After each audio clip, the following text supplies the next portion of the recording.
Hey, Dad, I want to see what you thought about this here. First, let me tell you that these are called pyrites. Now, sometimes they're called iron pyrites, sometimes they're called pyrite, chalchopyrite. Real quick, this is either chalchopyrite or bornite.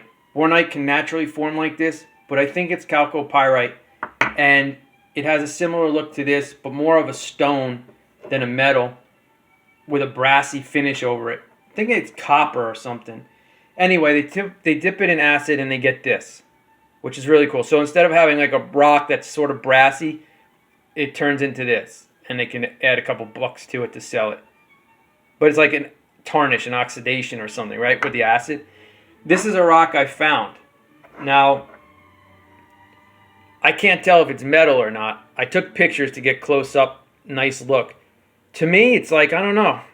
Part of me wants to think it's a rock. Part of me thinks it's metal, but it feels like a rock. Kind of porous. The pictures will be more clear so you can see. I figured you worked on the iron and been around metal way longer than I have.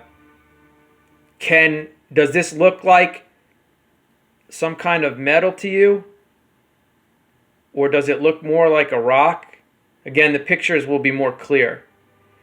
But it has that tarnish on it. And now I found this on walking in a rock bed around a flagpole of a museum. Just regular river rocks. And, you know, it looks like that and like that a little bit. And it's really cool. It's shiny, it's pink, it's purple, it's green, it's aqua. And I don't know, can metal do this, Dad? Like a piece of copper, brass, or iron? I mean, it really does feel like a stone.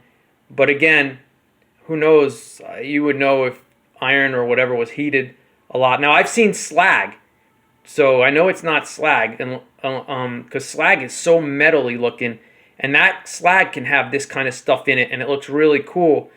But that's heated to like a huge temperature, and whatever else they do, I don't know. So, what do you think? A piece of metal? And can it tarnish like this? Because the internet says that tarnish happens by acid. You know, some kind of weathering or acid weathering or something. And that's why certain metals on your skin can turn green and turn your skin a different color. But I don't know. It's porous. I want to say that it's a rock more than metal. But what do you think? Let me know what you think. Because it is cool either way. Eventually, I might be able to take it somewhere where they can tell, you know, what it is as far as the rock itself and what this is on the outside. But it's really, really neat. So at the store, you can buy that. And I just happened to find it. Regardless of what it is, it's still pretty neat. So let me know what you think about it and what can tarnish and what can't. Now back to this real quick. This is pyrite cubes. $6 maybe for a cube. If you ever find one or buy one in stacks, they're more expensive. But they're not rare, but they're just cool. And they can form in different cubes. Part of this is that I'm not sure if there's any other metal or maybe even gold. They're both sitting on a quartz bed, a quartz rock. And I did acid bath before I even knew about this. And some of it dulled and some of it stayed nice and shiny. Now they say that gold can also form in cubes and crystals. And they say gold is softer. And at times gold and pyrite could actually be together. So I'll take pictures of this as well. It's a heavy rock, which is bizarre because it's small, and the rock itself feels light. Down here feels heavy. So I'm thinking that it's just base down here.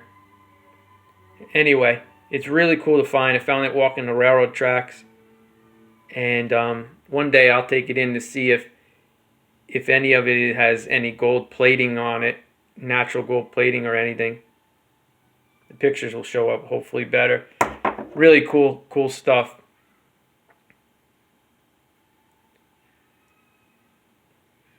Yeah, it's hard in the light. The light doesn't pick it up. Anyway, let me know what you think about that. I'm interested to know this. Store-bought and found. All right, Dad. Thanks a lot. Appreciate it. Love you.